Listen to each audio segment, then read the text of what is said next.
చిన్న జీవిత యాత్ర ఇది. పెద్ద ప్రయాణం ఉంది, గమ్యం చేరేది ఉంది. హల్లెలూయా.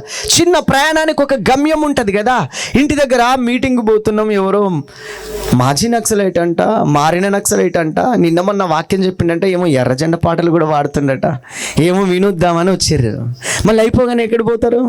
ఇంటి దగ్గర నుంచి వచ్చిన మళ్ళీ ఇంటికి వెళ్తారు కదా. హల్లెలూయా. ఎక్కడి నుంచి వచ్చినాం మనం ఈ భూమి మీదకి? సృష్టికర్త అయిన దేవుడు నీ కొరకు ఒక ప్రణాళిక కలిగి ఈ భూమి మీదకి పంపినాడు. మరలా ఈ భూమిని విడిచి వెళ్ళిపోవాలి. ఎక్కడికి?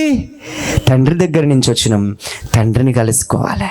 ఈ లోకం మీది ఆశలతో అలవాట్లతో మలినమైపోయి పాపపు జీవితంలోనే ప్రాణాన్ని వదిలేస్తే ఎక్కడ పోతావు?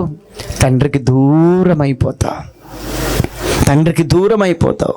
అగాధములో, అగ్నిగుండములో ఆత్మ కాలుతా ఉంటుంది. అక్కడి నుంచి ఎవ్వరు కూడా విడిపించలేరు. ప్రాణం ఉన్నప్పుడే అవకాశం, ఊపిరున్నప్పుడే అవకాశం. హల్లెలూయా. ప్రాణం పోయిన తర్వాత అవకాశము లేనే లేదు. బస్సు ఎక్కక ముందుకే బోర్డు చూసుకొని ఎక్కడ వెళ్ళాలో బయలుదేరుతారు కదా. హైదరాబాద్ పోవాలంటే హైదరాబాద్ బస్సు ఎక్కుతారు కదా. ఏదో బస్సు వస్తుంది ఆపేసి బస్సు ఎక్కి టికెట్ టికెట్ అని అడిగిండు అనుకో, ఎక్కడ పోతున్నావు? ఏమో తెలియదయ్యా.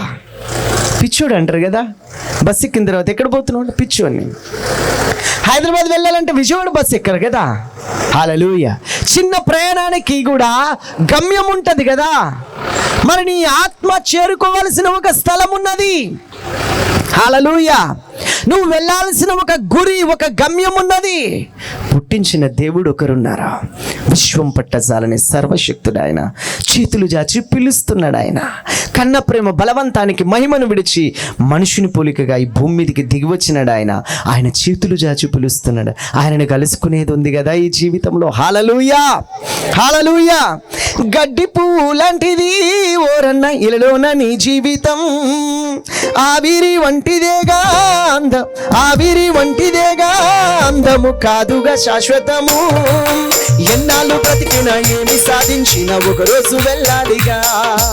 ఎన్నాళ్ళు బ్రతికినా ఏది సాధించిన ఒకరోజు వెళ్ళాలిగా. ఈ లోక యాత్రలోనా ఓరన్న పరదేశులం మనమేగా.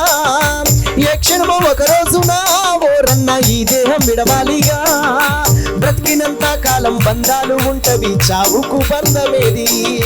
బ్రతికినంత కాలం బంధాలు ఉంటవి, చావుకు బంధమేది. ఇది నాది అది నాదని ఓరన్న విర్రవి గూడెందుకు. ఇది నాది అది నాదని ఓరన్న విర్రవి గూడెందుకు. ఏది నీది కాదు, నీతో ఏమీ రాదు, ఏలో కాశెందుకు. ఏది సొంతం కాదు, నీతో ఏమీ రాదు, ఏలో కాశెందుకు. హల్లెలూయా. దేవునికి మహిమ కలుగును గాక. గడిచిపోయిన నిన్న తిరిగి రాదు, రేపటికి రూపం లేదు.